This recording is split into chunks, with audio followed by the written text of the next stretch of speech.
Friends, if you're looking for real old school laughs, you're in for a treat because we've got them right here.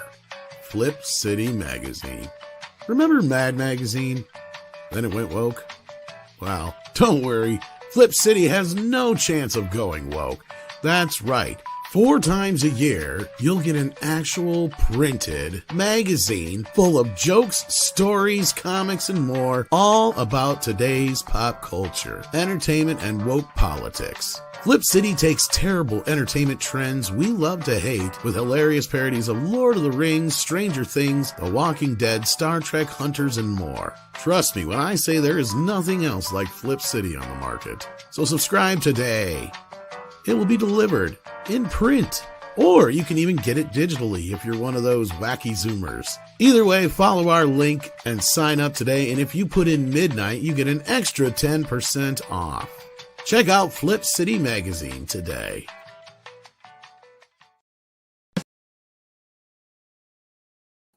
Well, the intro just went like...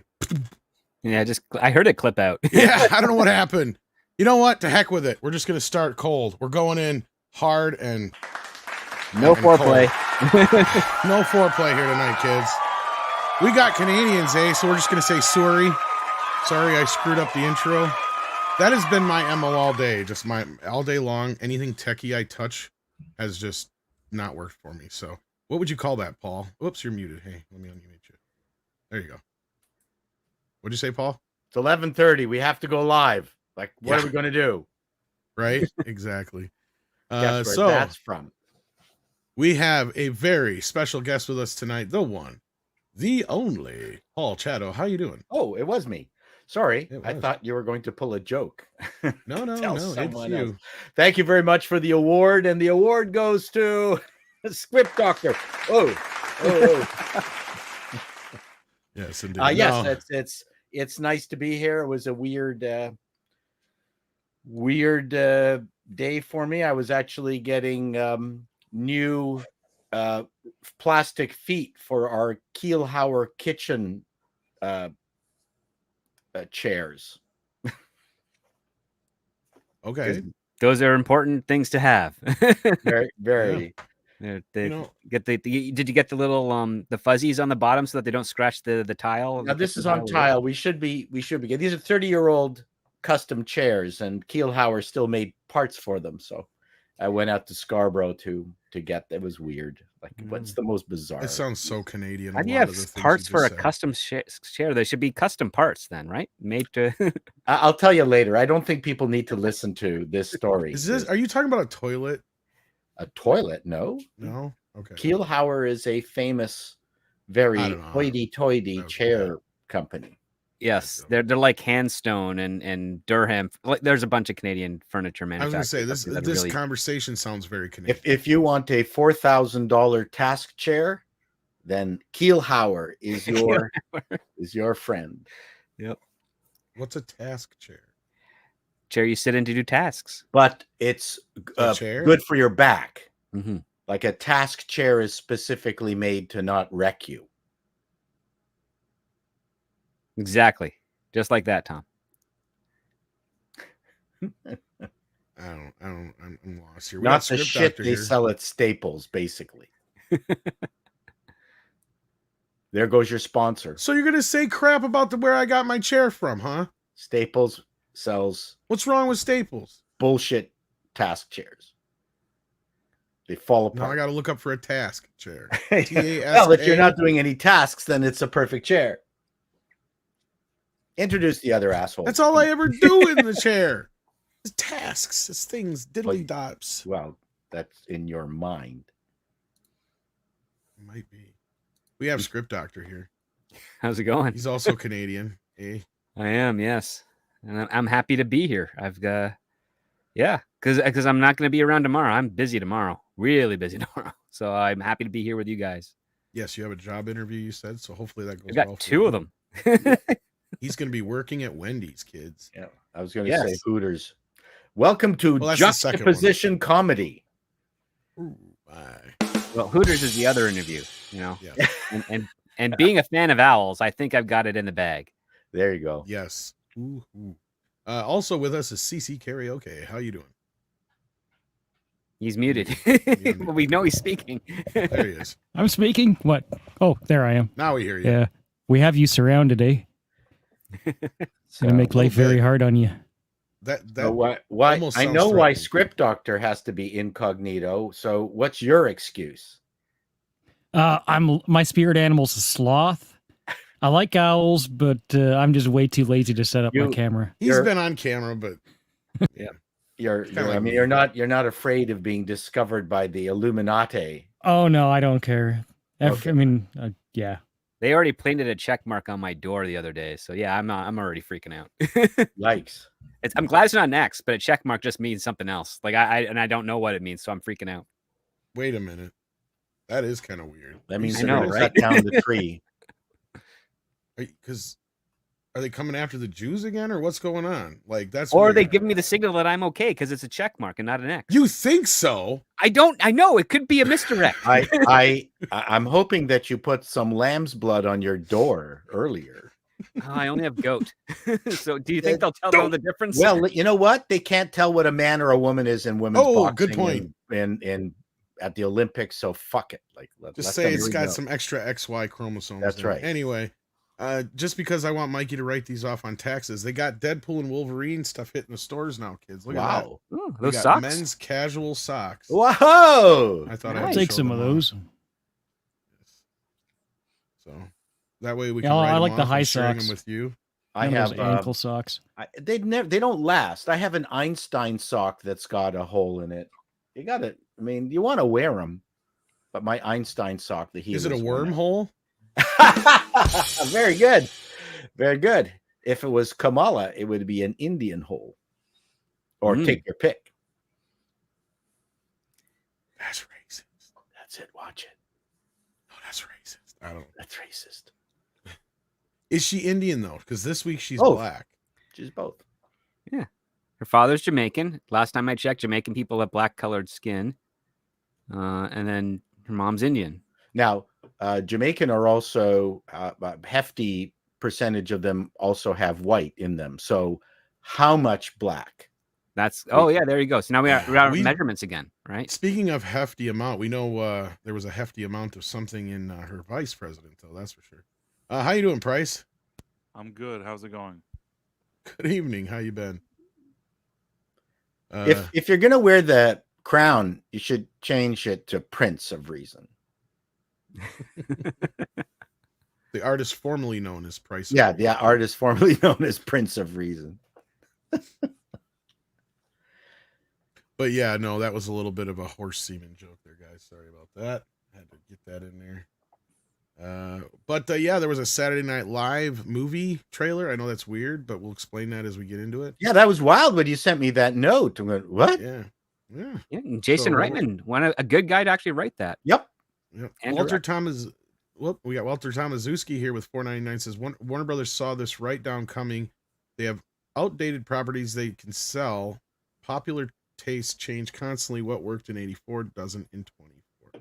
Well, you know what? We're going to talk a little bit about that in a bit. But we're going to hang on to that super chat. And we're going to get into the Saturday Night Live trailer first because that's what Paul is here for. From Sony.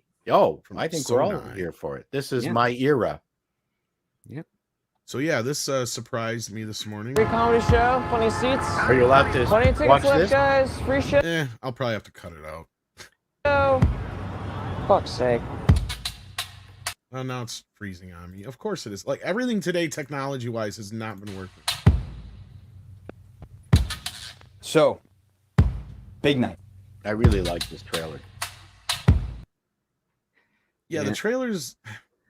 Well, I got some thoughts about it. The guy they got my name to is play Lorne Lorne Michaels. Michaels looks nothing like Lorne Michaels, even at that age. Honestly, almost everybody in this trailer looks nothing like that. He captures the spirit of Lorne pretty no, well. he captures his spirit, but I mean, Lorne Michaels' hair was bigger back then. I know, I've seen the photos. Yeah. He had more of a bouffant, but I mean, I think it maybe he cut it by the time he got there. I think the cap. Who do they got playing Chevy? I don't know, but he's funnier than Chevy Chase. He's good. Yeah. Everyone thinks I'm make more money. And they're going to talk about the Milton Berle. Oh, look at that! There's There's the Tonight Show. NBC. That's what's his face from K. What's his name? J.K. J.K. Simmons. Simmons. And now I don't know who he's playing. I know someone's got to be playing. He's playing Steinbrenner Milton here. Berle, I think. He's playing Burl. Really? I think so. Who's playing George Oh. Steinbrenner? Because George Steinbrenner gave Lauren the chairs that were used in Studio 8H on basically for Unless free. that's who he's Because you'll playing, have I them don't back know. when the show fails, and the show never failed. So I don't know who Defoe is supposed to be. He's supposed to be the head of NBC, I think. Probably an exec, yes.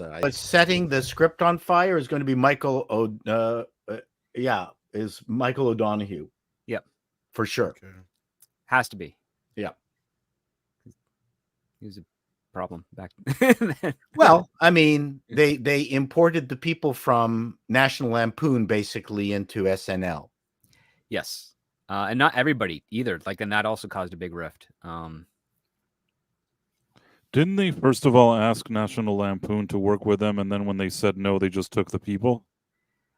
Kind of, sort of. Sort of. National Lampoon was also pitching a TV show as well, a sketch TV show to do, and Lauren kind of already had the format for Saturday Night because he did it on CBC. Correct. The Hart and Lauren Terrific Hour. Yes.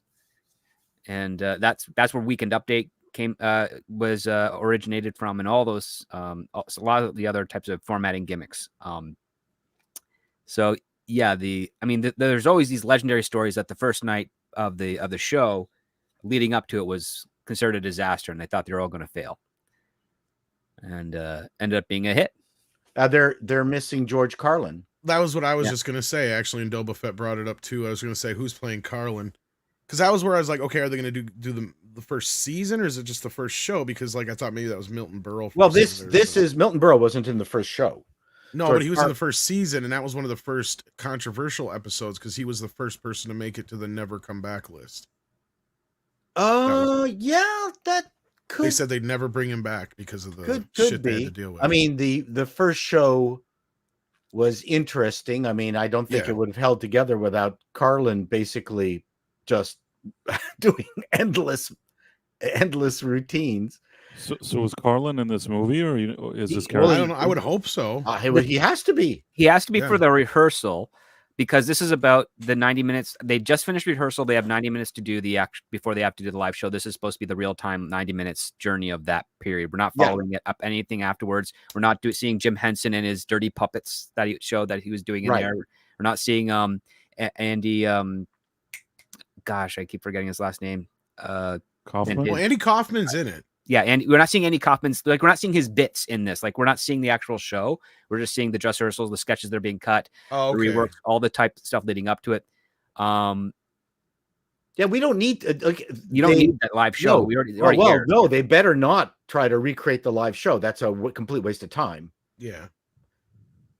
This seems like it's going to be a small movie. I mean, I'm sure there's some enthusiasts that'll watch it, but I don't think normies will care about this. That's my thing with it right there, and that's what I kind of responded to. I'm watching it. I don't give a fuck. I'm going to see it too. Me.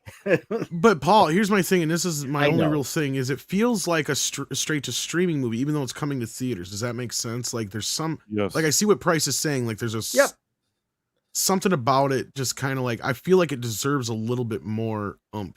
Or something. I don't know what it is, because this is a very. I like the story. Is that why? Yeah, like not in a sense of what the story is, but how they're presenting it to us in the level of the budget. It almost feels kind of like you'd see I don't know what the budget. You'd see this on HBO as opposed to theaters. Yes. Like I could see this perfectly fit in as like an HBO movie of the week kind of thing. Yeah, exactly. but why not put it out in the theater for a bit? Oh no, I'm not against it. I'm just trying to figure out why it feels that way. I wonder if I like the Albert Brooks stuff. I like Up in the Air, but I'm not really sold on Jason Reitman. Otherwise, he hasn't really. I'm not itching to go see something because he wrote it. But I do feel like this trailer is confident in its writing. That makes sense, especially the first half of the trailer is leaning into that snappy dialogue. Kind of, I had to check because I hadn't actually checked. It's like I know it's not Aaron Sorkin doing this, but there was a little bit of that vibe coming in early in the trailer that made me think, okay, they're confident in the writing, but I don't love Jason Reitman's previous work. You didn't like Thank You for Smoking? I did. I liked Up in the Air better. but I haven't really loved anything else that I've seen. I didn't like from him. Juno. So I love much. Juno. I didn't like Juno was okay. Diablo Cody who wrote that. He just directed it, and Yeah, Juno's it's kinda- terrible. I like So I mean, it's just as a But I do body of love work, Thank it You for hasn't. Smoking. I don't like. It feels like this is supposed to be some kind of Oscar bait. No, he is playing a little Milton bit. Berle. Juno That's is right. the one where Elliot Page has a relationship with Jason Bateman, correct? Technically, no. She gets knocked up by Michael Cera, decides to put the baby up for adoption, and we're just waiting for her to give birth for 90 minutes. And in Here's the the radio meantime, silence. she's developing a friendship with Jason Bateman and Jennifer Gardner. Yes. I mean, it was an Yeah, awkward comment, so Evidently, I was right. J.K. is playing Milton Berle. I can't wait to see that, actually. I don't know if he just made a because that might be something that he made a comment on. Because that was the other thing I remember about the earlier part of SNL was they had a hard time getting people like George Carlin on because he was now a counterculture comedian and they wanted them to stick with the standard network, approved comedians like Burl and stuff like that. So And that came as a result of Albert Brooks, because when Lauren was pitching the show, he wanted Albert Brooks to be the host of the show for it in perpetuity, like as long as it lasted. And Albert as said the host, yep. Yeah, and Albert didn't want to do that, and he pitched the idea of like, why don't you just have a rotating host? Because the rest of the players are what people come in to see, and you want to see the host do new things. And then that's where they started canvassing out for what they want to do. NBC wanted, as you said, the established comedians that they were safe for the network that they liked. Lauren wanted to get George Carlin because he was starting to blow up, like way bigger than he'd been doing successful stuff for 8 years on television. He just came off of a show that he and Richard Pryor did a few years earlier that got like they were just like background kind of guys on, but then they started doing their own individual stand-up and they started getting really, really popular. And then they basically said, yeah, we want George Carlin. And I think that's what Lauren had to fight with NBC to get. In addition to convincing them that, yeah, they were going to have a different guest host, which is then he pitched as different celebrities and different hosts, comedians coming in to host the show. And I think, yeah, Milton Berle was one on the list. Who else did they get early on in that I'm trying to remember. There was a couple of them. I mean, I know, I think the second host was either... I don't know who the second host was. It was either what's-her-face, Murphy Brown, or she was a little bit... She was one of the Candace first Bergman, ones. she was like in the first 10, I think, yeah. Yeah, she was in the first few. Let me look it up here. I was going to say. Oh boy, yeah. Just Richard Pryor was eventually, but it was like it took him a little bit of time. Yeah, that was another one they had a hard time getting on, and I think they had to do him with a delay. I think that's the first time they did it with a delay. I think, if I remember right. Okay, so yeah, season 1 was George Carlin, Paul Simon, Rob Reiner, Candice Bergen was episode 4. Then Robert Klein, Lily Tomlin, and then Richard Pryor. They finally got on for episode 7, and Candice Bergen came back again for episode 8. Then Elliot Gould, which Elliot Gould didn't want to do it. I remember that. Mm-hmm. Then Buck Henry, then Peter Cook and Dudley Moore, then Dick Cavett. That was probably one of the network ones. Network ones, yep. Peter Boyle, Desi Arnaz. Yeah, what the fuck is Desi Arnaz doing on Saturday Night Live? Jill Clayburgh, Anthony Perkins. Well, that one makes a couple of those make a little more like counterculture-y. Ron Nelson, Raquel Welch, Madeline Kahn, Diane Cannon. Yes, kids, they had 20-some episodes the first season, so sit with me for a second here. Diane Cannon, Buck Henry came back. Elliot Gould came back again, yes, because he had so much fun the first time, I remember. That was one of the times he said he hated doing live television, but after Saturday Night Live, he had so much fun he wanted to come back, yeah. Hey, Nick. Hey, what's going on? And we have a guest here, too. We do, and we got Louis Lasser Chato as the 23rd guest, and Chris Christopherson kicking off the end of the first season. There you go. Why did they call Candice Bergen again? Because she was also kind of a counterculture person at that time too. If yeah, she's a beautiful actress, could do comedy, could do a lot of stuff. I mean, she's big in the feminist movement. Yeah, to a degree. I mean, not so much as the crazies are today, but yeah, there's that. I don't wasn't Jane Fonda level feminist, but I don't want to say that I've always felt that she's a bit overrated. I didn't hate her in Murphy Brown or whatever it was, but I don't know. I feel like sometimes they choose a person and they kind of build them up, and Hollywood does that. I don't think that they're worth the hype. Well, Candice Bergen also had a showbiz royalty cred. Yeah. I didn't mind the original series. They really botched that. Oh, the Reboot. revival thing. The Yeah, yeah. They revival. did a Yeah. Murphy Brown revival. I don't think I even Yeah, they watched. did. They one. did. Oh, I the tried Murphy it Brown- okay, because I had yeah. good memories of the original. Oh, it could have It been went- good. It It could. went It off should the have been rails. It good, wasn't. but they Yeah, didn't. you're right. It should have. Right. They were trying to recreate the Dan Quayle situation, and it completely they botched it up with Trump. Murphy Brown was brought Yeah. back up because everyone hated Trump. Oh, Yeah. If they could have stayed off of that and leaned into the heart of the original show, it was the perfect timing for it.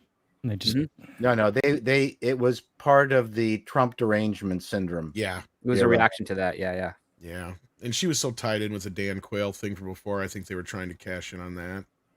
the thing with the potato truck or whatever that was. No, No, Dan he- Quayle made a statement because Murphy Brown's character didn't want to marry the father of her child when she's Oh, pregnant. Yeah. right. And And it's, he they made a Judged thing her about for single that, mothers. and then, but she didn't say the Candice Bergen character. He literally said Murphy Brown as if she was a real character, a real person, and the network was like, "Well, we got to jump on this and make fun of that," and they did. Right. It was actually a really successful bit. But there Yeah, was it helped something the about a show. truck and potatoes. Why do I remember this? No, he misspelled potato. Right, and then she dumped potatoes on the at the White Yeah, House. as a joke. Yeah. But that was the follow up after he already made the Murphy Okay, Brown thing. Now it's all coming back to me. Yeah. Yeah. It was. And Scott Bakula is the father of Murphy Brown's kid. Just That's fun true. fact. But Right. anyway, back So to the getting SNL back to thing. this. Yeah. Because this cast, I'm pretty. I agree with you, Paul. The cast is especially what's her face here, Newman, looks Yeah. just like her. And he did pretty good. He sounds and looks a lot like. Now I'm forgetting all their names. Jesus. Well, the guy that got looking like Dan Aykroyd really captures the hair and the mustache. Jane Curtin actress looks pretty solid. She's all right. John Garrett, Belushi, Garrett Morris. Garrett Garrett Morris Morris, is. thank Garrett Morris doesn't really look like Garrett Morris, but He I doesn't look so much, but he sounded pretty good. But the Well, John Belushi one, it feels like they're overdoing it a little bit. On. Don't all black people look like Garrett Morris? I'm sorry, did I miss something? Yes, yes. except for the Canadian black people. Oh, we can't talk about them. I mean, the Chevy Chase one, he doesn't look like him, but I see what you guys are. The coming from. vibe is there. Yeah, the vibe's there. They And tried we to didn't really give him get a to see similar much of hairdo. Gilda. What was that? They tried to give him a similar hairdo, like with Yeah. a kind of comb over. hmm Yeah, and we didn't really get to see much of Gilda. Yeah, Gilda didn't quite look like Gilda, but had hair. Yeah, I part of me feels like they're putting her in on the sideline for the trailers because of how impactful she was with some of her characters. Like, Yeah, that's, you know what? That's a tough character. That's a tough actor to try to mimic or find. yeah, She was on a very Oh, different that's- level. I guess that's Garrett Morris's grandson. No wonder it sounds just like him. I was gonna say Ah. it sound almost exactly Oh, that's like pretty him. cool. Yeah. And so the thing is, I'm not a huge expert on the history of it, although I knew a lot of these people from being at Second City. I took lessons there, so and I saw a lot of these people perform live there. Yep. They were like heroes. Right. And then, there's the story of how Aykroyd, got on the thing. And I'm not entirely certain that the drug use kicked in the very first episode or where it kicked in. I know it kicked in hard in the first season. A lot of white powder, but There's my concern. They didn't bring that up at all in the this trailer. They're more concerned about, hey, Judy and Mickey, we can turn this barn into a theater, but just to save the Mr. Edwards ice cream store from going bankrupt. yeah. Yeah, I like that aspect of it. The one thing they may not have said anything about the drugs in the trailer itself, but I have a feeling with the way they're portraying John that they're going to bring it in. Like, it makes me wonder if they're overdoing it a bit with John. Oh, you mean if they're gonna like try and telegraph that his fate was sealed on this, starting from this night on? Yeah, because they already like a lot of the stuff we see in the trailer so far of him is manic and crazy, and it's like he wasn't always like that. You think his dialogue is going to be, I sure love that blow. Wow. I'm not going on without cocaine. Yeah, that was probably That's that. right. That's a bit on the nose. Yeah, I hope they don't go there. As long as they keep it real. Like I like what script is saying, and I do remember now that you said that when we first heard about this is literally supposed to be in real time, like the 90 minutes leading up to the that show. would be great. That's all we Yeah. need. I mean, it could be a small Little Miss Sunshine kind of film, and if it feels real, then it's going to find an audience. You know, you don't have to know everybody in the cast. You don't have to know the story to enjoy a story. There's many movies we go to. We have no idea about the source material. In this particular case, I mean, there's a lot of famous people in this. I mean, Chevy Chase, you know, just the mention of his name is going to attract an audience. Right. Dan Aykroyd, of course. I mean, the we Dan know Aykroyd joke is perfect, right? Like, I mean, we all know Dan Aykroyd now, but you're right. Like back then, Jane Curtin went on to star in that huge Third Rock from the Sun. I mean, it's not like we don't need these. We don't know that America doesn't know these people. Yeah. I mean, this is like your first stepping stone to like finding the next generation of talent. Like that's what Saturday Night Live ended up becoming to a degree. And then unfortunately it was like what, 2 stars out of every big major cast would be produced by SNL up until the late 90s, when they haven't produced anyone since. Yeah. Yeah. They were basically, as we were talking about on the morning show the other day, Paul, they were a big part of the farm league. Yeah. I mean, they were the avenue for a lot of comedians, because not everybody's going to get their own TV show like Seinfeld or Roseanne. Right. That's just not the way it's going to luck out. But what Saturday Night Live was a nice ship to get a lot of these folks in there, and you can get to see the kind of talent they had. And you're right. Like even some of the talent that got cast away and picked up by like In Living Color and other places, at Mad TV and other places, ended up that we had a hell of an era there where we had a lot of options to choose from when it came to comedians. And all of a sudden it felt like that faucet was just turned off.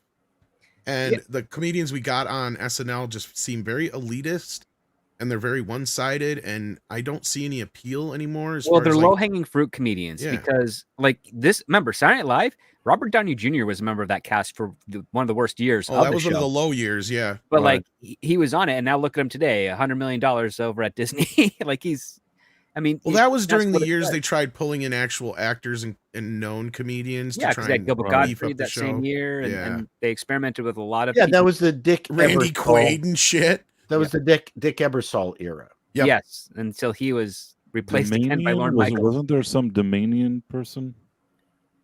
I'm not sure who you're referring to offhand, but you know, it'll be interesting if they talk about the National Lampoon stage show, which is where most of these guys were came from, and Belushi came from.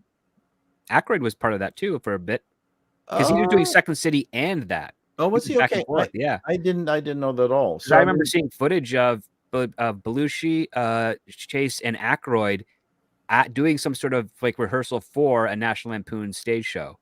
I was gonna say I was pretty sure he had some connections with National Lampoons before Vacation, because Harold Ramis was there as well, and that's where their friendship kind of started too. Because Harold Ramis was National Lampoon, then went over to Second City.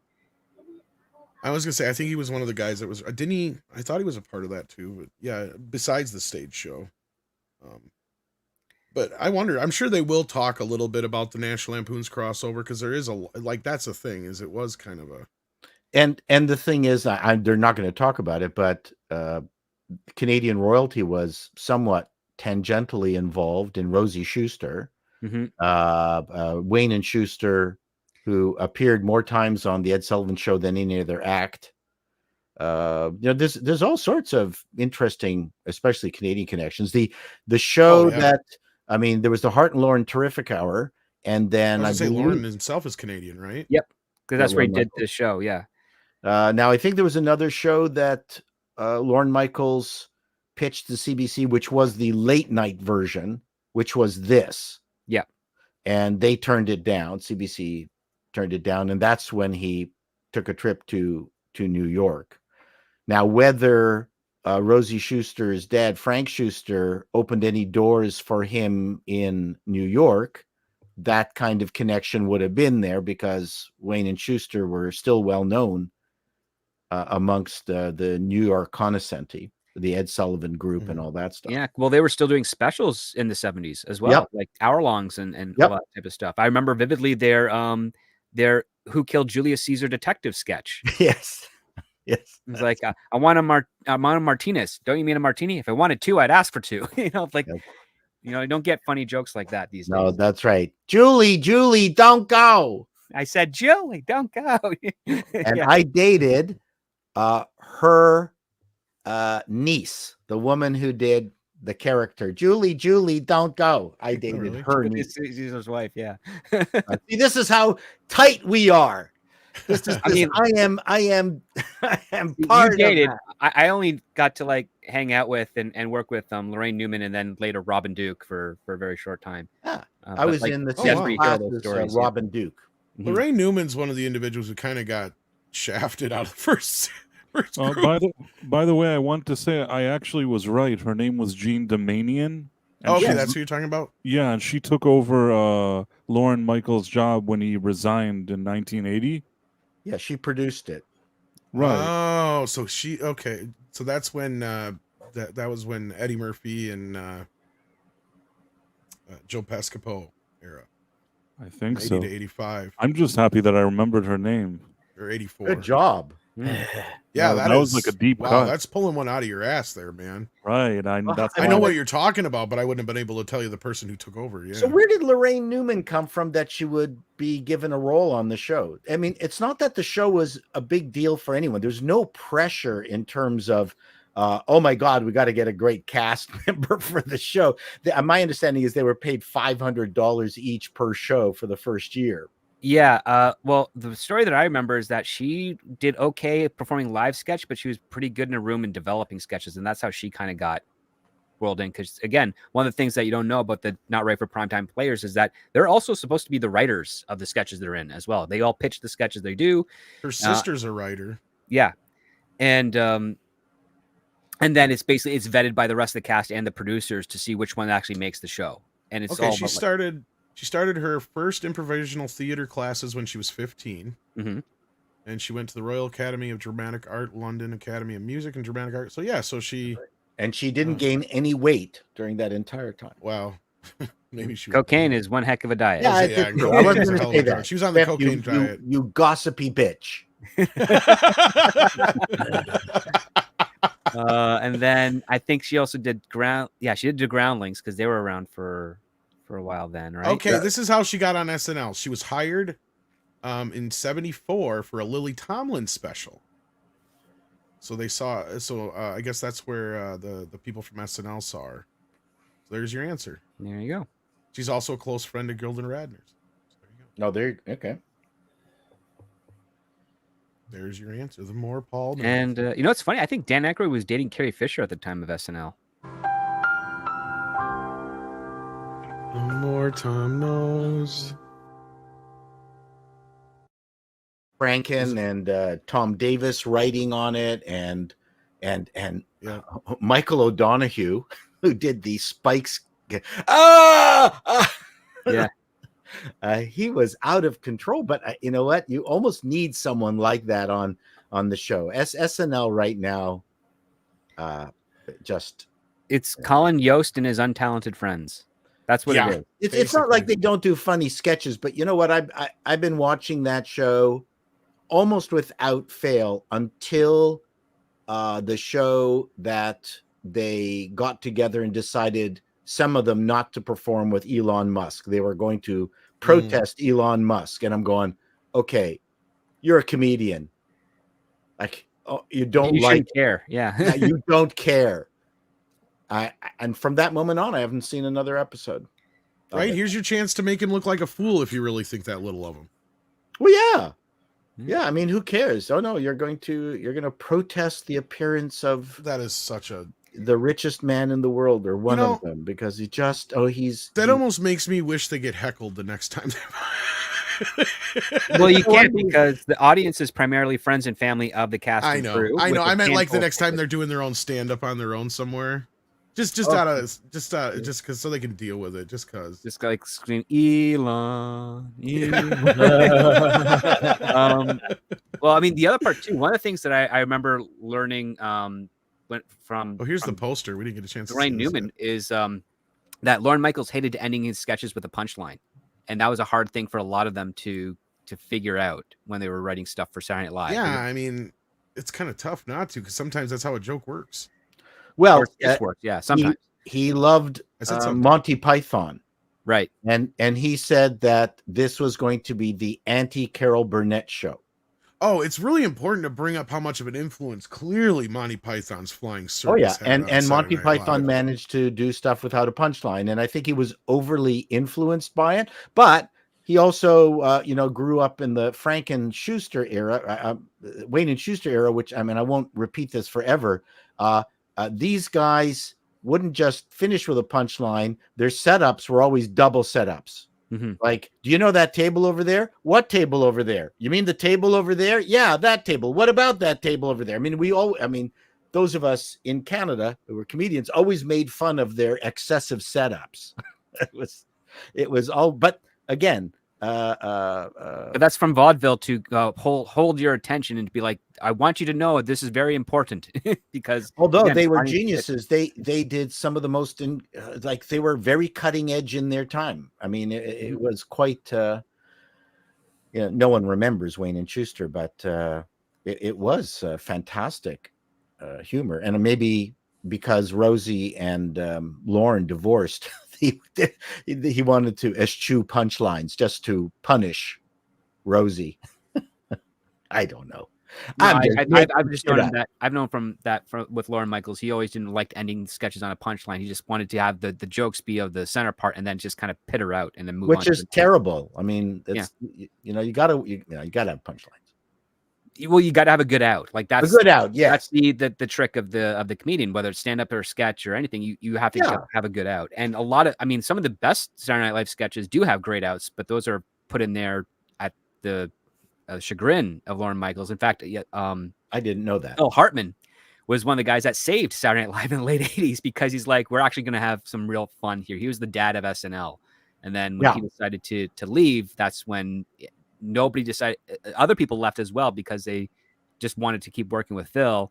And as a result, there was no one left behind at SNL that actually could do what Phil did. And what country was Phil born in? Oh, Canada. Yeah. There you go. I don't think SNL has been funny since Will Ferrell left. I think that was the last time it was funny. There have been some very funny sketches since on a here and there, spotted throughout its. Usually, I feel history. like it's more dependent on the host. I could be wrong, but like the ones I've watched, yeah. The last episode I ever saw live was in 2005, and I remember it because it was very significant. System of a Down was performing live on there, and there's a part of the song where there's vulgarities.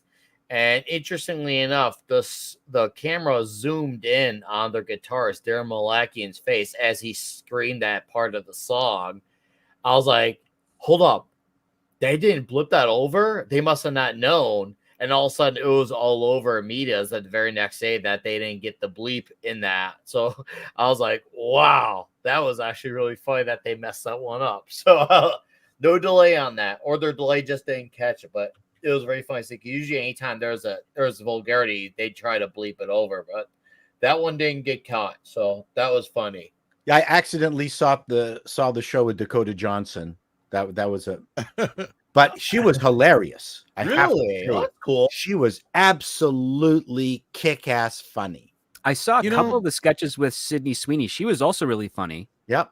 In it as well. But she was doing the same thing over and over again. Whereas Dakota Johnson, oh my God. Had a variety. Yeah. Did she put it in there? I really completely changed my mind about it. But at least Sydney Sweeney had a pleasant presence about her. Yes. Yep.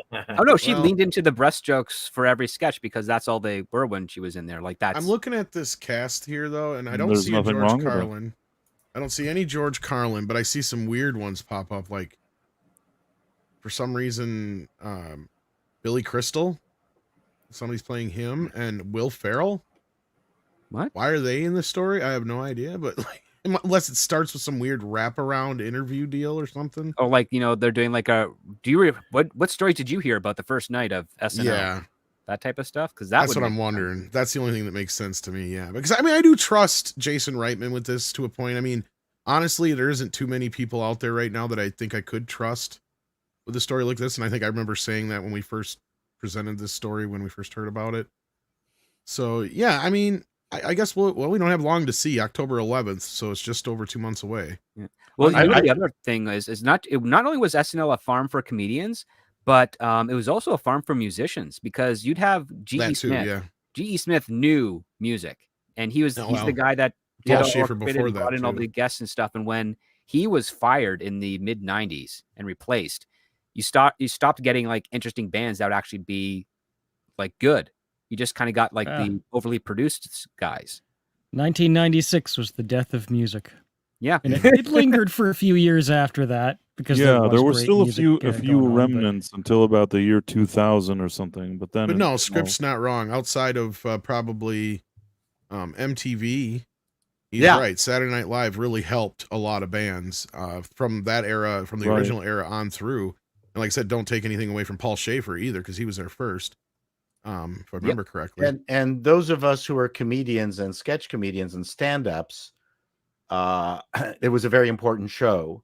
I mean, I can't tell you. I mean, it was unbelievably influential to many of us. I mean, not that we wanted to be on it, but we would watch it all the time religiously. It was an important, groundbreaking show for those of us who wanted to be comedians.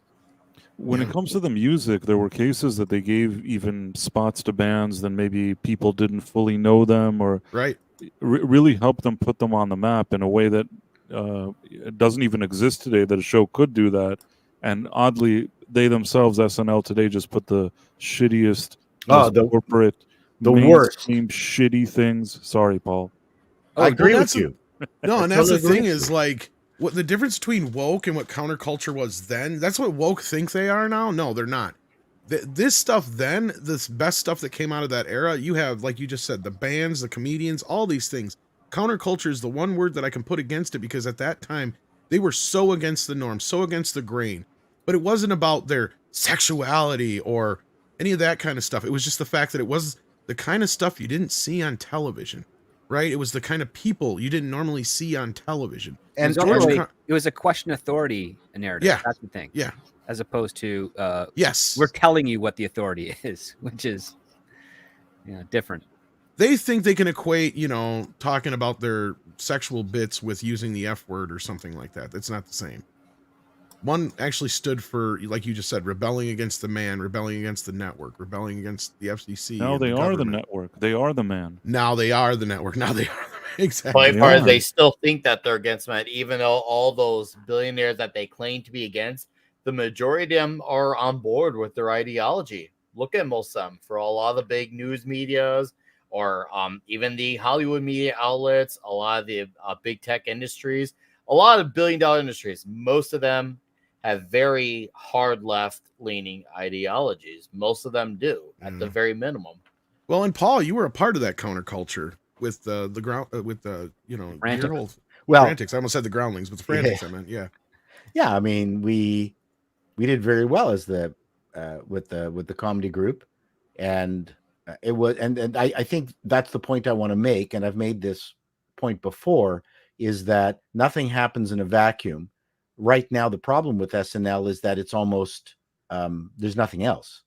Right. There's no competition to it. Even Mad TV didn't. I'm not even talking about competition. I'm talking about the fact you're right, Script, but I'm just saying that in the era of SNL, we had Spy magazine, we had National Lampoon magazine, we had the National Lampoon live shows, we had Second City in Toronto, which was really important, Second City in Chicago, that was really important. There was the stand-up clubs, especially in New York and LA, and comedy, and you had or maybe we didn't have Just for Laughs just then, but comedy was a thing, and you could make a living in comedy in multiple different venues, in print, on TV, in movie, live. It was a universe of comedy that SNL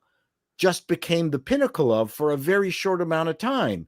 And people aspired to that. And then they aspired to the jobs that SNL performers got after they left the show. That entire universe, like where's print comedy now? Like, gone. No, you're right. Mad Magazine, you had Yeah. Cracked, another thing come along later. I'm just. I mean, you telling even you had that- acts like Cheech and Chong and stuff that you don't even really have Oh, anymore. Yeah, we don't have those kinds of movies anymore. I mean, this is the universe of comedy has shrunken, and that is the bigger story here. Quite for me, And I agree, and I'm glad to see we got this movie coming, because I don't know if you necessarily consider this a comedy, but I wonder if it's a next step to us getting back to some comedy films. I Especially don't if think this it's movie going to be a didn't cost comedy. much. No, I it'd be a think they'll have serious funny drama. bits to it, but it's going to be a Yeah, I think it's going to be a basically dramedy biopic. it's a yeah. ticking clock, film. Like, it's basically, oh, you got 90 minutes. Will this thing go off? And it's supposed to seed the doubt of how everybody was feeling stressed and uncomfortable, and you're supposed to have that cathartic moment once they actually realize, okay, Right, because we all know live how from it New York, ends. it's Saturday Night Light. Boom, there you go. Exactly. I feel like yeah. it's going to be like the Steve Jobs movie with Michael Fassbender. That Right. Could did be. David Mamet write the script, or who wrote the script for that? Aaron Sorkin. Aaron Sorkin. Sorkin. Sorry. Yeah. That was okay. That wasn't. Let's Great. see what the audience is talking about here. We got Jeremiah Hembry, who's been a member for 16 months. Holy crap, holy. Says Lou Wasserman on Saturday Night Live. Huh? Dearest sends in $2 and says Matthew Rise is playing Carlin. Okay, he didn't have it listed there, so that makes sense. Yeah, it's got Matthew Rice here, but no name. There is Jacqueline Carlin is in it. That she was dating, or she was. I think that was just before she married Chevy Chase. That's why I think she's listed there. Oh, not nice. Yeah, because I think that's the chick that's walking in with Chevy when he trips over the cans. Right. The ugly chick, and yes, it's Lamorne Morris. No relation to Garrett Morris. Yes. Really? I thought it was his No, grandson. I'm kidding. Don't lie to me like that. I I'm believe a you. comedian. That's why you got me. I know. on This here. is why you get me all the time.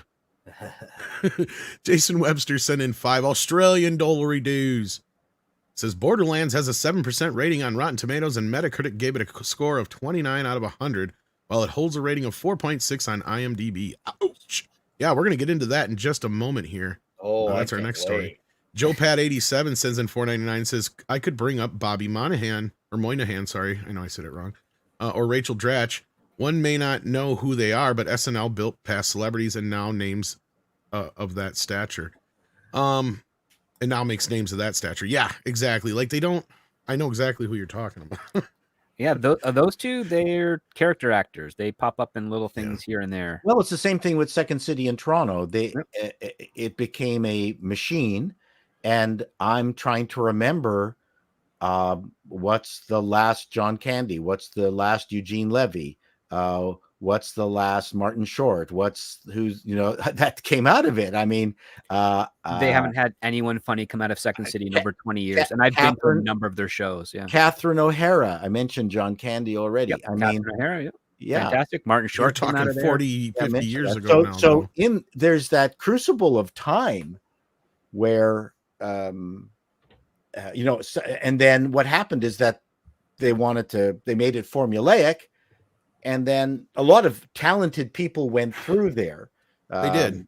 There's the guy on Whose Line Is It Anyway, Colin Mockery, who I saw live there. Absolutely brilliant comedian. He came through there, but I mean, never became the same kind of megawatt star as those. I don't know if it's Lauren's fault or whose fault it is that's making the decisions as far as who's on the show, but I started to notice this trend. I don't know if you guys noticed it too. This started happening within the 90s era, going into that last period of really decent comedians that come out. I started to notice a lot of the featured players were starting to bypass SNL. Like, they'd be stuck on a few episodes of SNL, then they just fly off into their own thing. Like Chris Rock is one of the ones I can think of first and foremost. He got fired.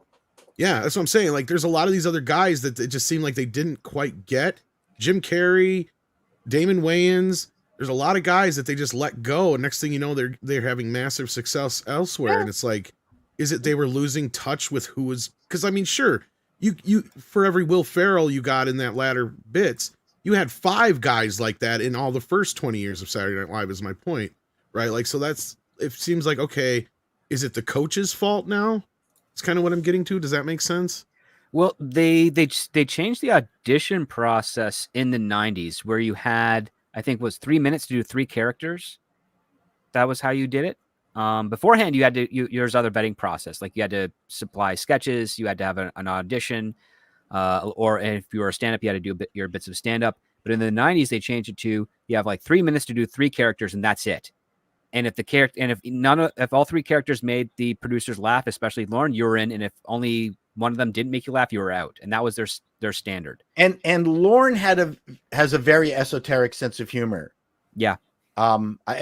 If you've seen Will Ferrell's audition tape live on the stage, it is absolutely knockdown funny. Like, yeah, he does Harry Carey, dad at the barbecue saying "Get off the shed," and oh crap, I might. Holy smokes, was Ferrell's bit? Well, funny. and I got to imagine even like Dave Chappelle probably tried out at some point and didn't even get anywhere. But you know what? Some of these other guys. The problem is, he likes, because he's been so immersed in comedy for so long. You're gonna, if someone goes on there and dies and isn't really funny, he's gonna go, yeah, that's who I want, because it's got to be something weird. I mean, I've seen it with many comedians who've been in the business for so long, they get jaded and nothing makes them laugh at all.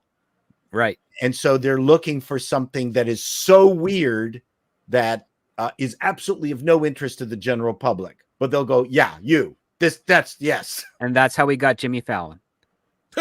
Probably. That's what I mean. Like a lot of these guys in the more recent years. Yeah.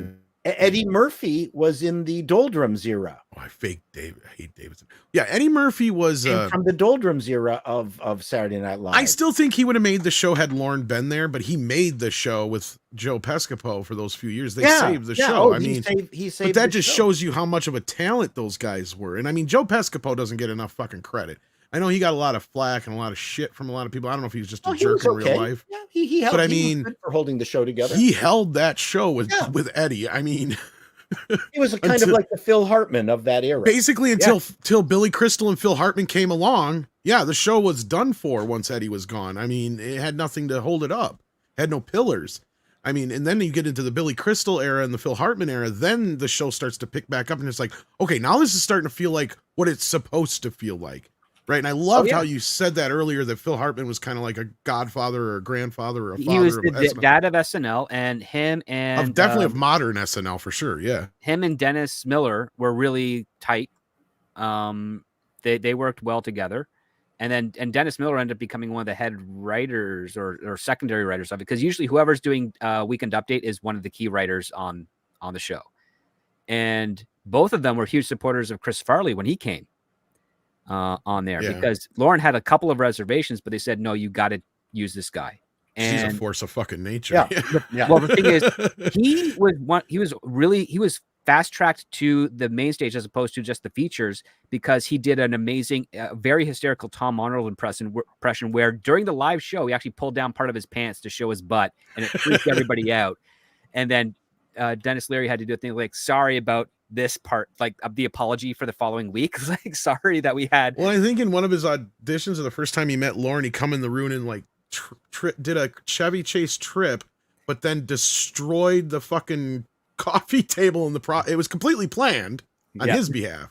But that's what kind of helped win him over too. I heard that story before. That got him in, and then what got him up to main cast was like just a couple of his, sketch. He's like, "Hey, nice to meet you. I'm Chris."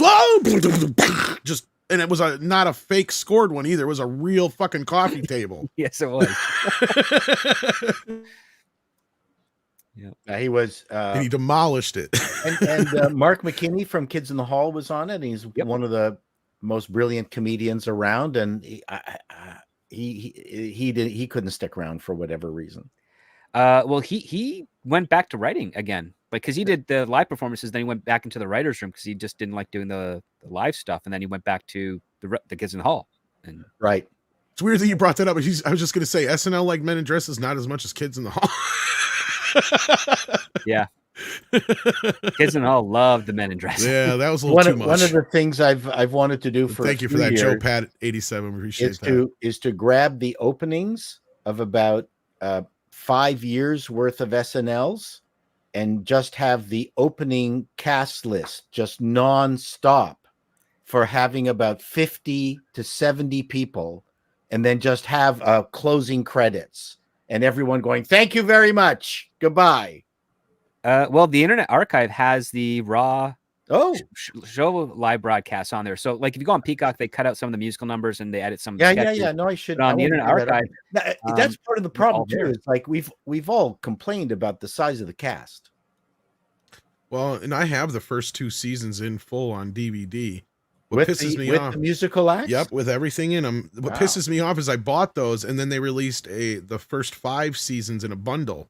And I'm like, you dirty sons of bitches.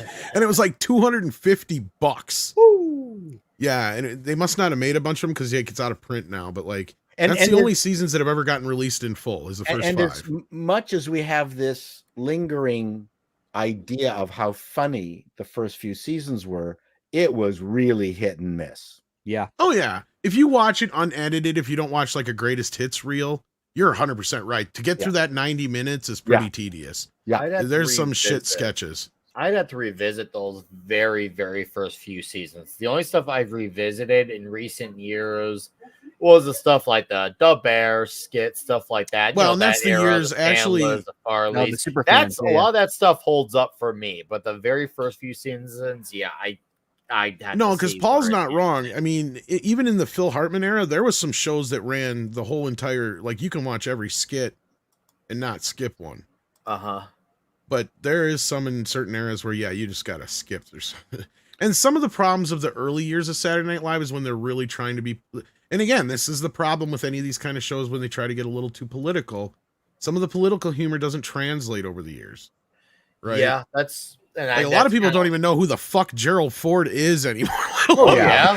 True. No. But that's going to happen. Let alone the reason for the joke, right? Like, and again, it'd be like us, doing a Biden falls up the stairs joke now. Like in 20 years from now, is anybody gonna remember that? Yeah, that's true. No, you're right. That will not be a thing, unfortunately. Well, one of the best jokes of all time is, we've now learned that murder is legal in California.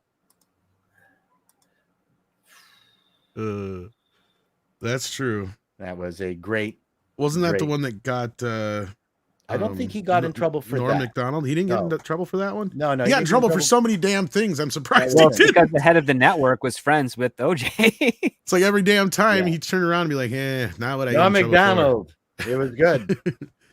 Yes, he for. Norm, was come into the office, please. one. He was one unique, interesting person. He was a homeless person for a few years in Ottawa. He spent What? Did Yep. not know that. Nope, he was like a Mensa genius, and he just sort of decided that he wanted to not be part of things and spent time being a Wow. homeless vagrant. That's There's impressive. another joke. Speaking of like, okay, the Brilliant weekend guy. updates, except for the skits that are like, like Jane, you ignorant slut, or Rosanna Dana and stuff like that. Right. Certain skits like that are fine. But like there was that one, I can't even remember who it was, but there was some dignitary or something like that who had passed away. And the ongoing running joke through the whole skit was so-and-so is still dead. We repeat. Francisco Franco. Yeah, Francisco Franco. General Francisco Yeah, Franco. it's like nobody today would get that. No. No. So yeah, I'm not trying to like nitpick here. I'm just trying to come up with unless some you were examples. fans of the Spanish War, but Yeah, it's just kind of like this whole thing with sometimes they did certain things. It was just like, okay. And I think Lorne was the one who hammered the repeating characters, who wanted, okay, we're going to have the bees every week. Like, okay, more bees. So well, the bees, they didn't understand either. They're like, what the hell's with the bees? well, I love Like, the bees. That was, I When think, they made the Blues Brothers dress as the bees, though, that caused a stir, I heard. yeah. I don't know who did the bees, but that's a very Michael Donahue crazy thing. Probably him, then. Because I know the cast did not understand it. And I remember Dan and The John got Coneheads. pissed. Coneheads, I think, was a Dan Aykroyd concept. He was Yep. a writing fool. So Dan wrote just a shit ton of stuff on the show. Well, he doesn't get enough credit for the first couple seasons. Like, No, he did so much. Like you said, the Coneheads. Yeah. He came up with that salesman bit, the Bassmaster and all the other stuff that he did, and the doing Julia Child and yeah, all and that is also very Second City-ish. There's you can. Well, he brought his Canadian charm to the show. Yeah, he was with the he was- crazy kind of it is kind of a mix between British and American humor. It's Yep. kind of odd. Yep. But no, that's absolutely correct. It was such a great time. I mean, I went down to Second City every single night that I could, because during the weekdays, after the show was done, the audience would go home, but then there would be an hour of improv. And if there were seats left, we could go in for free. So all us penniless comedians would go in there every single fucking night, except for Friday and Saturday, because they had double nights. But it's also where I met. It'll come to me. You guys can talk. I'll get to it later. No worries. Kenneth Dowling sends in $10 and says, "Hello, gents. Hope all is well. I saw Saturday Night trailer. Really liked it. Think it's good and see a small budget, character-driven movie in theaters. Hope it's a hit. Me too. Yeah, I'm curious what the budget is on it. Let me look. Yeah, I'm curious. Well, I think it'd be under 70 million. Yeah, we would think. Let's hope Well, that it's it Sony. actually is. Remember, it's Sony. I was going to say it might even be less than that, because that's what they spent on the last Ghostbuster movie. And this ain't going to have as many special effects as that. Mm-hmm. And it's not like it's got a huge name cast or anything. I can't find a budget. I mean, it's the kind of time where Peter Cook showed up. Peter Cook and Dudley Moore. Mm-hmm. So if you guys are Brit fans, the Beyond the Fringe, this is a legendary human being of the era. I don't know who are the legendary comedians anymore, apart from the Living Pythons. I got to work with Chapman, which was brilliant. But, Peter Cook came on drunk. That was horrific. I didn't want to see that. I was there when Robin Williams showed up out of nowhere and then went on stage in the middle of the rehearsed bits and fucked them over.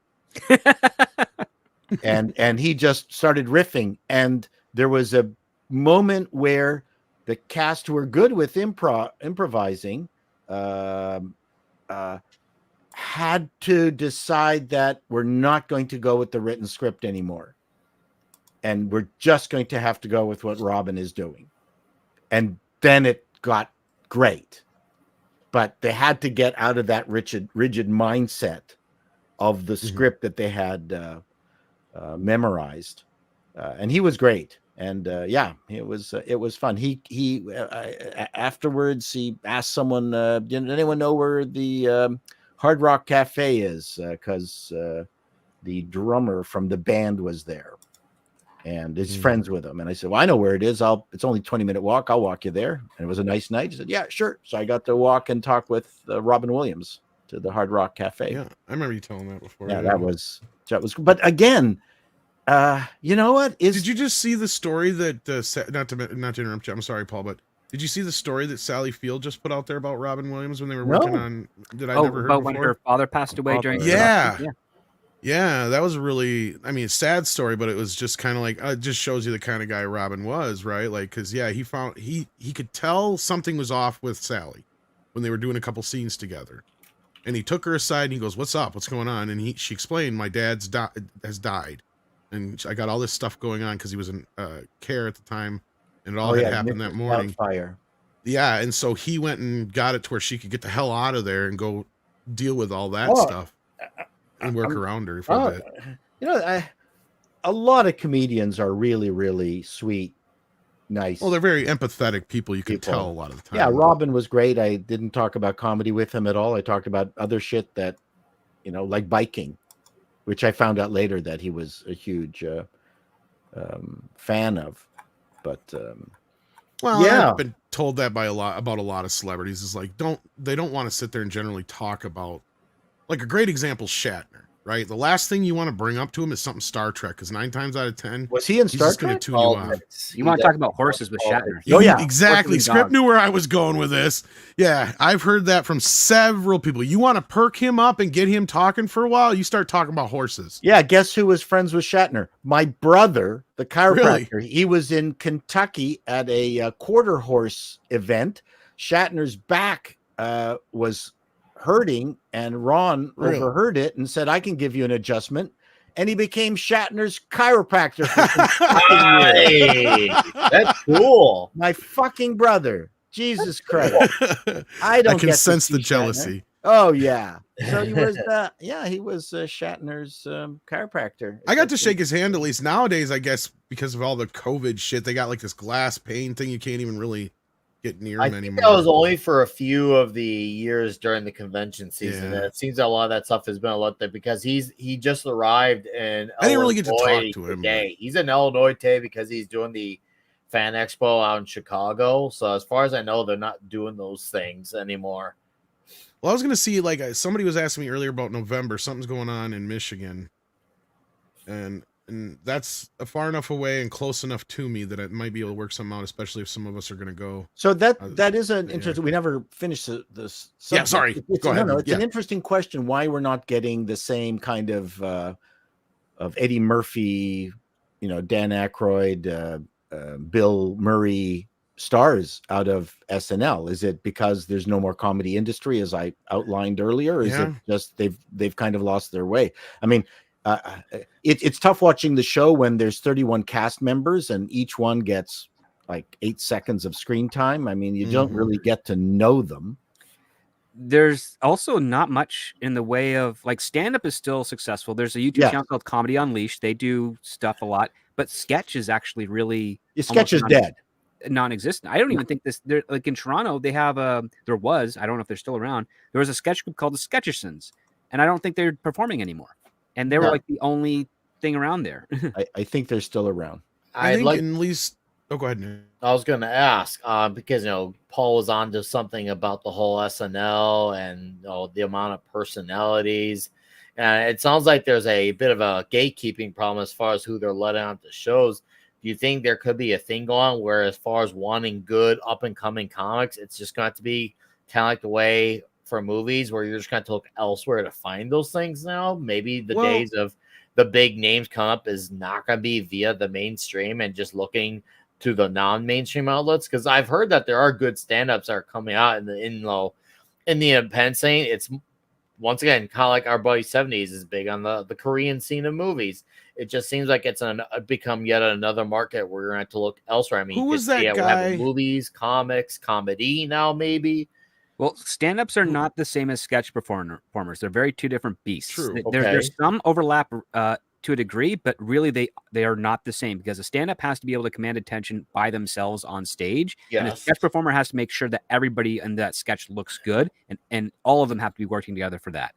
And there's an egotism in the current youthful generation between the late teens and the late 20s, where they don't want to make their compatriots look good. They want to be the ones that stand out, and that competition ends up killing the goal of comedy, because it's not about making a single star. It's about each person there trying to make everyone else look good so that they have the entertainment to the audience. Well, there's always been that competition there, but I was going to say, you brought up an interesting point there, Nick. Who was that guy that was just on like a couple months back, who was like a comedian type, who had tried out for the show and they wouldn't let on before, and it sounded like because it had to do with their the right wing, yeah. Oh no, there's a guy who was a cast member who was fired before his debut, and then a few years later he ended up posting. That's what it was. Yeah, who was that again? I can't remember. Yeah, that's what I was going to say. As I think Nick might have brought up an interesting point, because like all the things we said, I think are playing into it. But I think another problem is now, I think, maybe there is a little gatekeeping as far as, well, there's always been gatekeeping in it. Always. It's has, and there's always been competition. I'm saying now, like if a fairer type of gatekeeping in terms of like a meritocracy, but when it's more about like societal, social, political pressure and all that stuff, that's where it's the actual problem of a type of gatekeeper. Because unless, if you're letting in the best of the best, well, then of course you want to have people who are hold up with the best. I get that. And of course, you want to make a little room for an up and comer, so they can one day replace whoever's the current face of things. That makes sense, because that's how you go through the current star, let them do their time under the sun, and then get ready to prop up the next star. That all makes sense as far as a good better form of gatekeeping, if you want to use that in a positive light. It's basically what Michael thinks is funny. It's his show, and he's got different pressures on him. There was one time people were complaining he didn't have enough black performers, and for a long time he didn't, and you got that Pharaoh fellow on there who couldn't remember his Oh, line. Jay Farroa. Yeah, Jay- he was a stand-up who could not do sketch. Yeah. Yeah, and I thought he's a charming person. But yeah, he couldn't do sketch, and at some point they tried to find the least funny lesbians in the world, and they succeeded. They did, because again, Kenan Thompson, who's been on there longer than almost anybody. Yeah. He basically said like he refuses to wear dresses for sketches because Lauren should just hire a black female comedian. And then they got Leslie Jones for a short spell. That didn't do too well. Then they got 2 other women that were forgettable, sadly.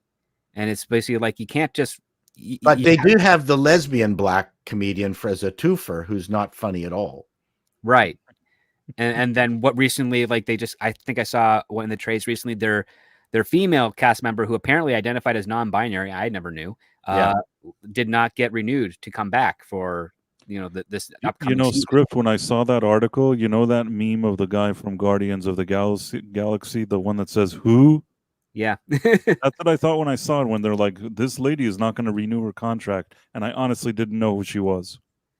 I mean, well, that's why. I mean, that's basically it. Like the people that stick around are the people that the audience like reveres. They talk about. They share on around the water cooler, or now in the case Facebook, Instagram, Twitter. Yeah. Well, again, how many people have that entrepreneurial want to be comedian spirits? Spirit. I mean, I edited a comedy magazine in high school. I did cartoons for the university paper. I did, stand-up sketch for years, became head of TV comedy at CBC. Like comedy was the most important thing in my life. And I just don't get the feeling of people on SNL having that. I agree with you. That's what I was getting at. It feels like the politics and other bullshit are first. That's more important. Yeah. Well, when you let those type of people on, of course, that's going to be the thing that they talked about. We don't truly know what people are actually in the comedy for the comedy as far as the mainstream scene is concerned. And we might not know for quite some time as long as they keep going down this route. And there's another arbiter that I learned with the Frantics is that we generally didn't end up getting along with comedy people who couldn't write. We were writers. All 4 of us wrote. We wrote an insane amount. For every 15 sketch radio show, we would write 100 sketches and get the best 15. And we were voracious writers.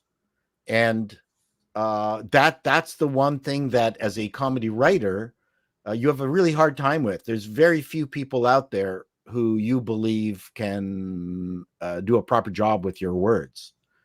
And if they didn't write, this happened with female comedians. I mean, there's some very funny people out there, but you can tell if they write or not. So for instance, I'm going to bet dollars to donuts, Tim Horton Donuts, that Kate McKinnon can't write worth shit.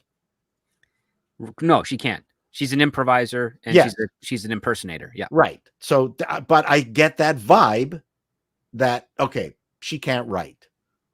Anyway, that's, you can kind of tell that.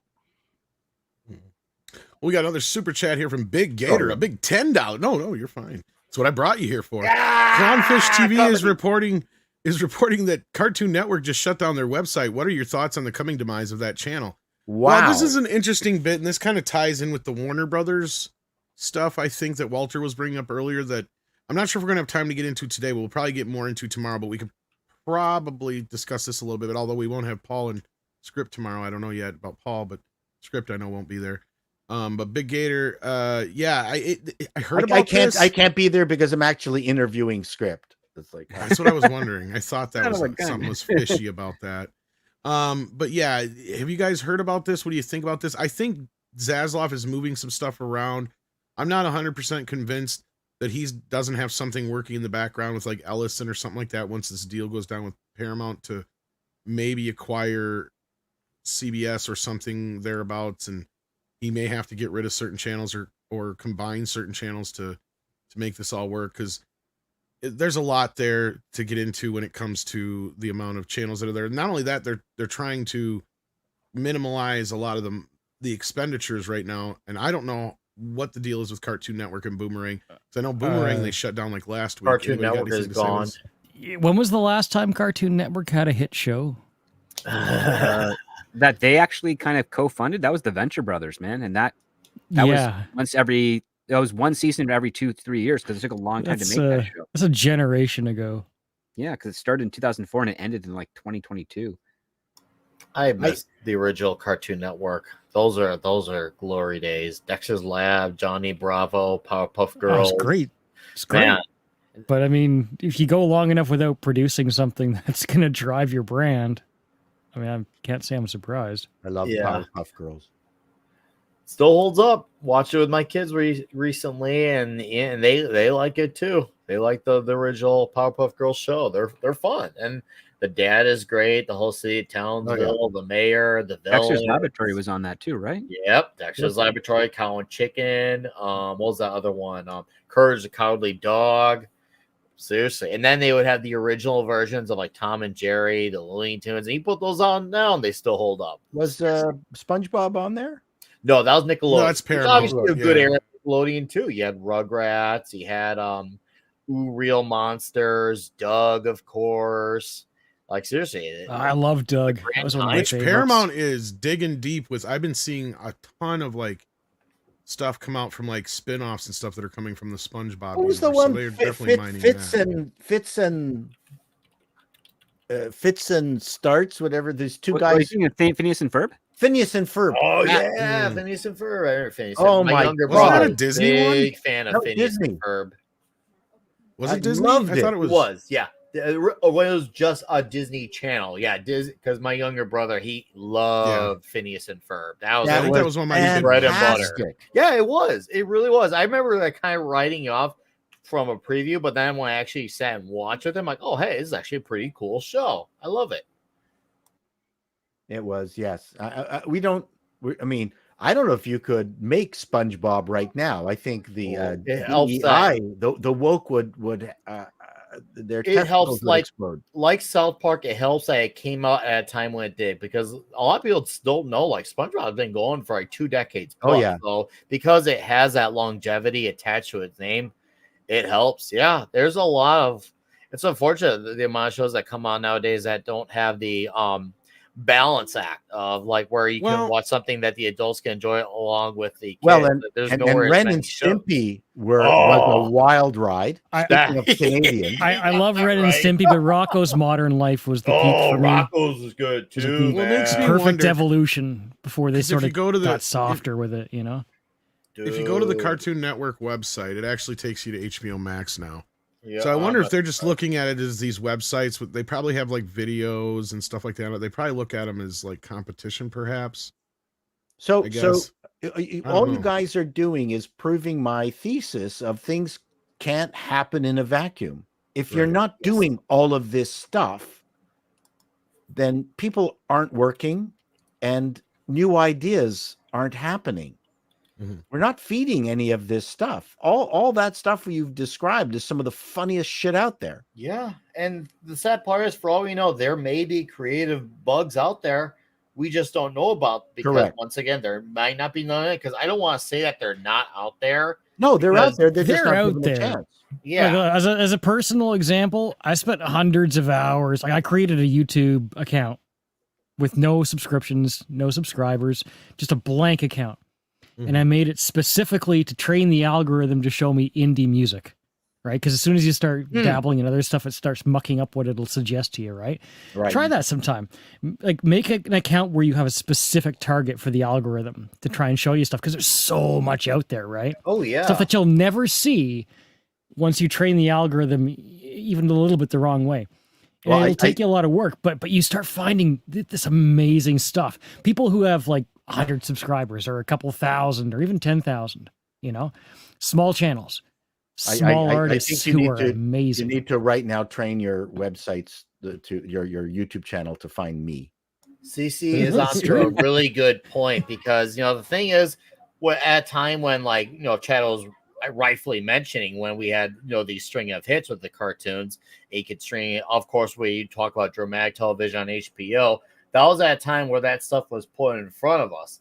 And like CC, you know, I've grown up, you know, listening to a lot of music. I guess you could say that's non-mainstream. And now people who are into shows and movies or comedy or comics or whatever, they've been used to being discovered what was put in front of them. They had to do a lot of underground music heads do, and now they have to go out and look for that stuff themselves, which, you know, at times could be tough, but I'll tell you what, when you do find those hits, the rewards are that much greater when you find them. But for a lot of people, it's an adjustment because they're so used to having everything, I will say spoon fed because that sounds like an insult, but people are just used to having things being put in front of them. That what for them to go on search, it's a huge rebranding of how your mind is wired and seeking things out. And there's a benefit to that, sure. Like when you used to be able to just turn on your local radio station and trust the DJ to come up with something awesome that you can discover, right? But there's also this huge dopamine hit. It's like a drug where you fail 100 times, you hear 100 songs that you think are absolute crap. And it could go the same thing for TV shows or artists or anything, comics. You find 100 things that are just absolutely just not interesting to you. And then you get this one that blows you away. And now you have it. We've got the other problem is that we've got too much, and you know, I could afford an album a month maybe, and now I've got this giant fire hose of songs that I'm feeling less attached to, because I would buy the album, I would you know, we all had that. You know, that experience of, you know, bringing our Spandau Ballet album home and putting it on the turntable and listening to it, you know, a bunch of times. I mean, you know, we have too much. It's just the way it's evolved. Yeah, I'm not complaining. That's a problem with all of the market. It's a saturation, and that's a gift and a curse thanks to the internet, because the internet has not only showed you how much is out there, but, you know, it shows you once again that because there's so much crap, you really have to dig for that golden treasure.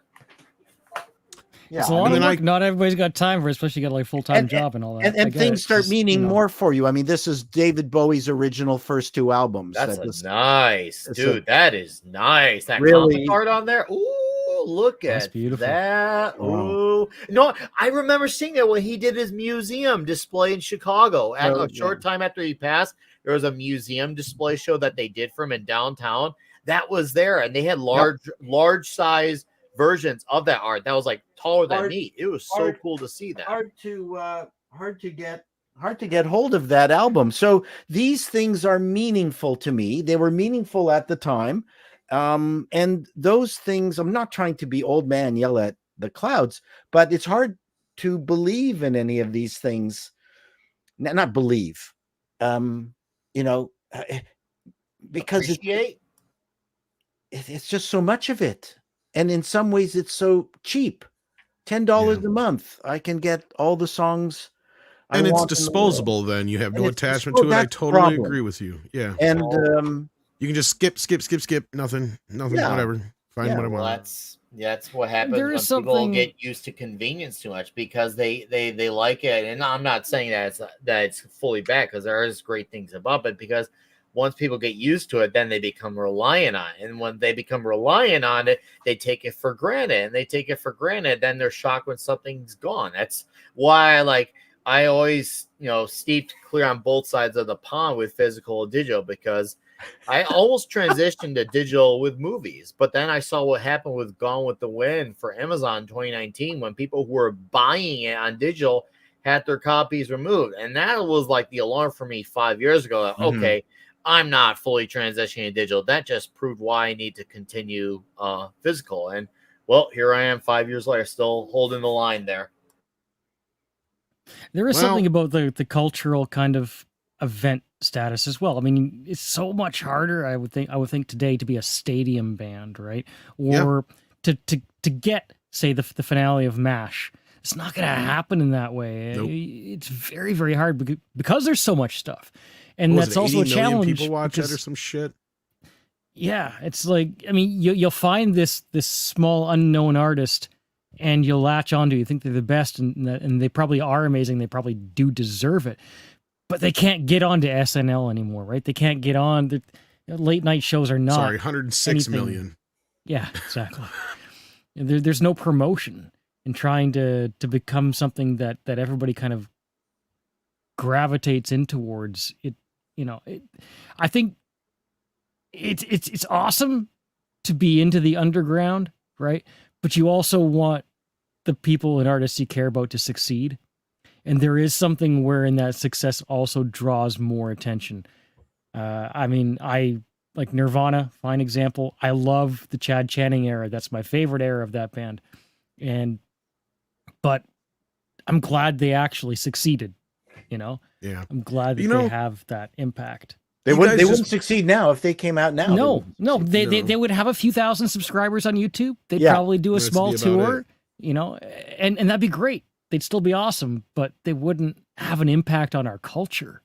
Well, I didn't plan on staying on this topic this long, but you guys just did bring up another interesting point. And after just looking at those numbers, we had 106 million people tuned in. Are watching us now?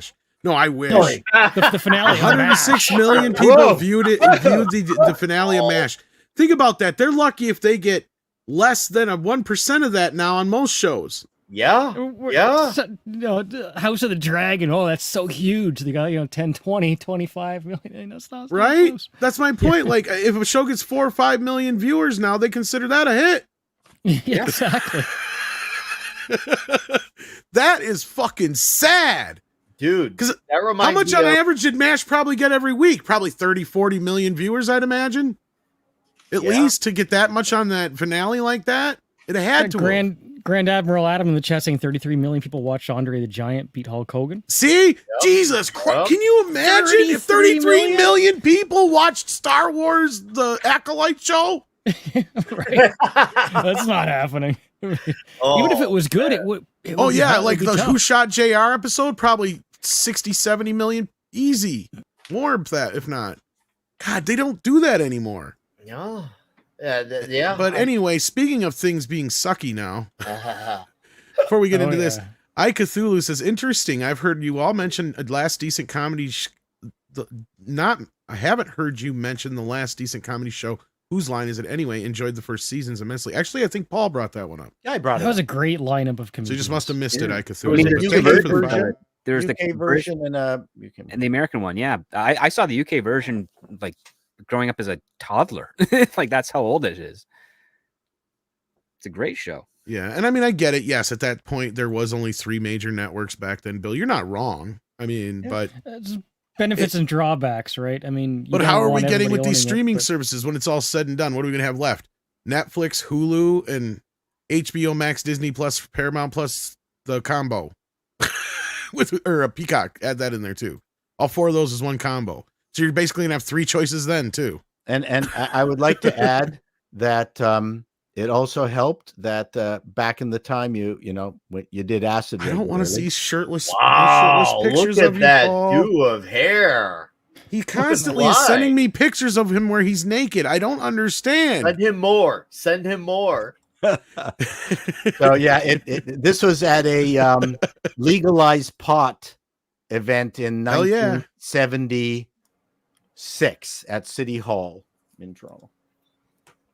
That's old City Hall there too.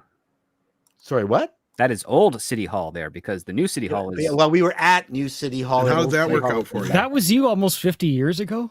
That's me in the 70s. Young Paul. Oh, you're old. I'm really sexy. You've been like 19 then. Smoking weed. Yeah.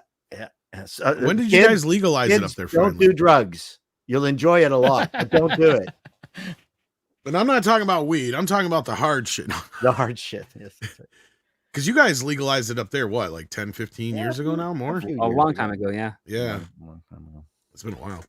So anyway, this Borderland movie, as I was kind of pointing out last week when Jamie Lee Curtis was talking some smack about Marvel, even though she's not wrong, but as I was saying, when people are living in glass houses, they shouldn't probably be throwing stones because this Borderlands movie is shaping up to be a doozy. The critics in the audience agree? Has anybody seen it here? I haven't. No. I haven't, but I think there's been either. some early screenings, and that's where these 50% verify or 50 reviews come from, or whatever this is here. I'm kind of curious. When does it come out? Tomorrow or today? Actually, no. Yeah, it already opened today. You're right. So yeah, Right, people so- can start to see it. So yeah, I that's mean- right. No, actually, I remember somebody sending me a picture of them lonely in the theater going to see it. I mean, for shits and giggles, I thought of seeing this, but I just was so busy today, I didn't get a chance. Why would you do that to yourself? Just maybe just to know how bad it is. It's this bad. Yeah. It has to be somewhat funny to watch such a bad movie. It's got Kate Blanchett. I mean, it's one of those movies that I'm surprised it's not going to do better than it's looking like. What is the estimates on it for this weekend? Anybody know? Kate Blanchett is completely collecting a check here.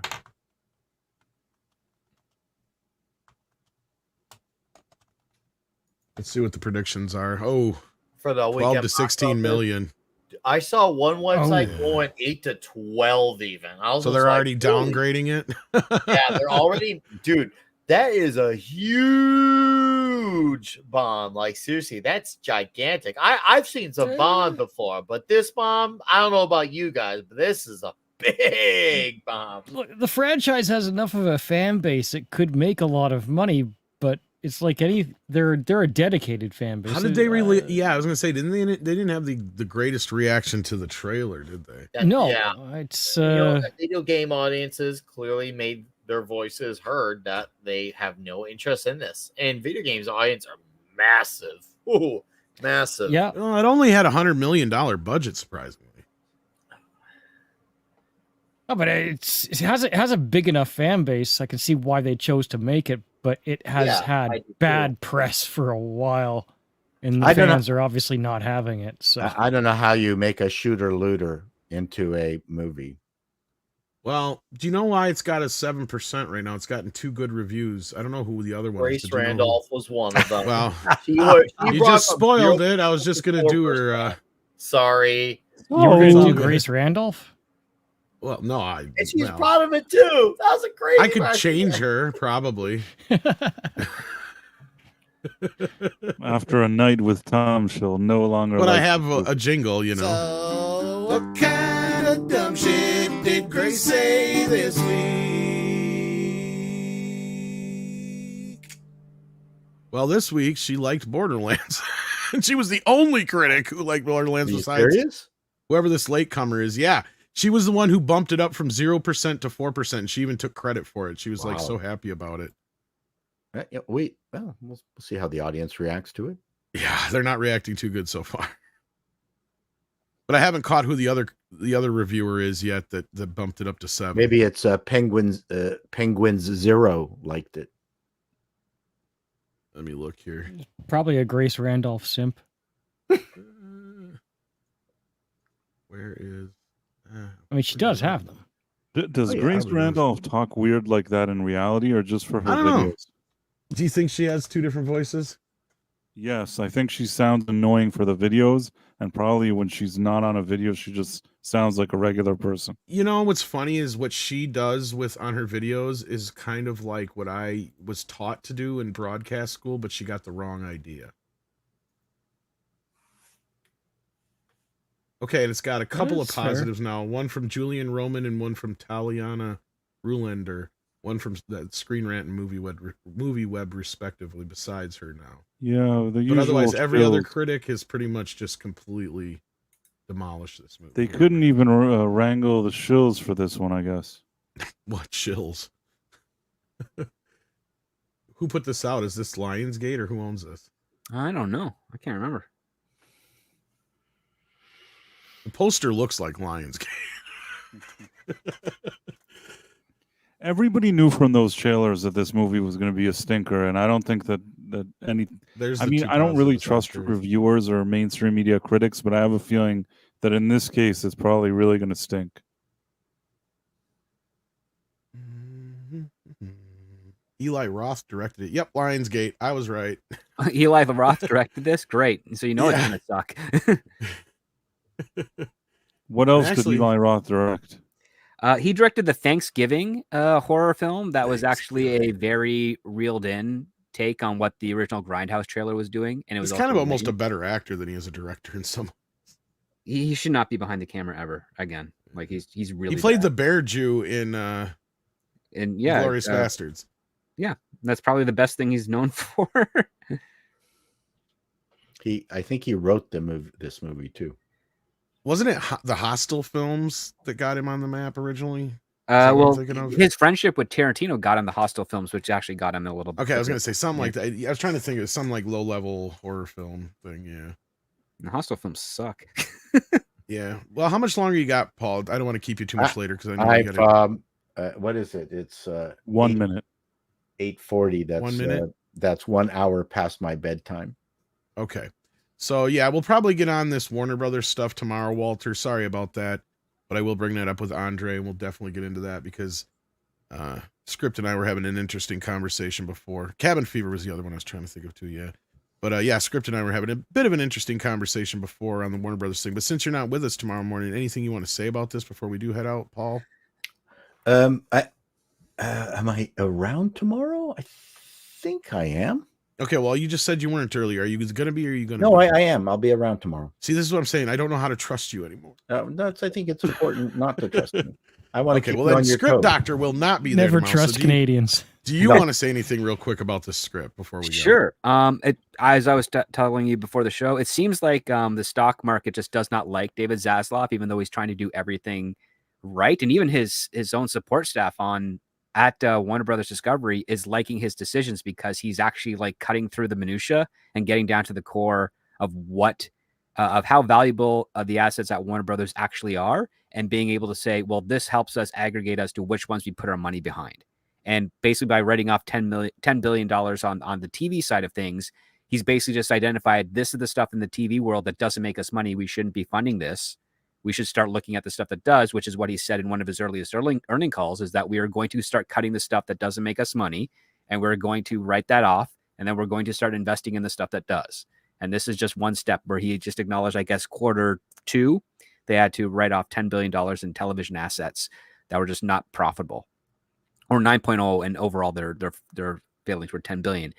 And yet and if you get Mike Mexican Iron Man in tomorrow morning, he will probably reinforce that David Zaslav has actually reduced the overall debt of Warner Brothers significantly ahead of schedule. And for some strange reason, the stock market is just saying, we still don't like you, so we're not going to invest in you. And that's why their stock price is actually like, I think $7 a share US or something of that nature. And it really should be, in my opinion, it should be a lot higher, because not only does he have the recent successes of Barbie from last year and Dune as well, the next slate he's got coming up for this year and next year all look to be really potentially big wins for him. And I think it has to do with the fact that the economic politics of the studio system is pointing that Warner Brothers is going to take the lead and be the trailblazer, the North Star of the film industry. And because they're taking that away from Disney, which has not been doing well, a lot of people in Hollywood just don't like that. They prefer Disney because of their politics over what the business market is saying. And I think they are pushing back as hard as they possibly can to try and keep Zaslav in a place that his own decisions are kind of slowly giving him more power to control. That's just my theory right now, because he's, from what I look at it on the business side of things, he's making all the right decisions. He's making decisions I've seen other studios do in the early days when I was getting started, and they always ended up turning out pretty well. All right. Well, unless the rest of you guys had anything to say on it besides Paul, because he can get into it with us in the morning show too. I know nothing about this. Well, either way, anybody else anything on the Warner Brothers front for now? Otherwise, we're going to talk about this on the morning show. So I'm going to say transition. Oh, you want to go there, huh? I've That's a been David waiting Bowie all my song. life for this. Transition. All right, Paul. Transition. Yes. Since you we have 670 people watching right now. If Wow. you haven't checked out Paul, and guess what? A lot of those, or some of those, a good chunk of those, are on X. So that means you made your way to X, despite being blocked. Yeah, I'm not going back to X. Not going back. Yeah, well, I hope he still unblocks you just for the principle of the matter. No, it's okay. I was addicted to it. It's really better for Yeah. my health to not be on it. You're probably not wrong. But now I can't DM you, Paul. You can just email. Go to paulchato.com. There you Okay. go. Oh, It's got a website. You can- look at that. See, he remembers the before time, so you can actually. Back reach in my out. day, That's we had that's what- things called websites. I'll send you things to your I spam box. literally had to do that earlier when I shut down my Gilded server, which was like an alternative to Discord. I told my friends, listen, guys, if you want to in touch with me, send me an email here. We're going to do this old school. We're going back. Wow. Let me send you my CompuServe handle. Are Hey, I you got a AOL? pager. Yeah, well, Are you on ICQ while you're at it? Yeah. I'm not on Telegram. all right. love my ASL. So and what MSN you are Messenger. on though is YouTube, and you got 2 channels that you run now. You Yeah, got Appalling News and Call Call Me Me Chato. Chato. it's right Thank there on you. the screen in front of you. That's right. Yes, some people got mad at my poking fun at Kamala. So it's one of Oh, those things fuck where 'em. no. It didn't bother me at all. But we'll see how heavily I get into this stuff. But if something stupid happens, then I'm going to talk about it. So Everybody remembers the ICQ. Uh-oh. that's right. Yeah. Okay, listen, Justice guys, nice to yes, see we're all of glad you to have again. you here, man. It was awesome to have you on the late show where we can kick back and have fun. You can stick around for everybody else's outro, or you can slip out of here if you need I'm going to. to I slip know. out I figured. now. All right. Well, I'll you have a talk good to you night, later. Paul. Script Doctor, good luck. Thank you. Thank you, sir. We have an appointment next week, hopefully. And, Yes, we do. I'm hoping we do it. And if I have to reschedule, it's probably for some good news. Oh no.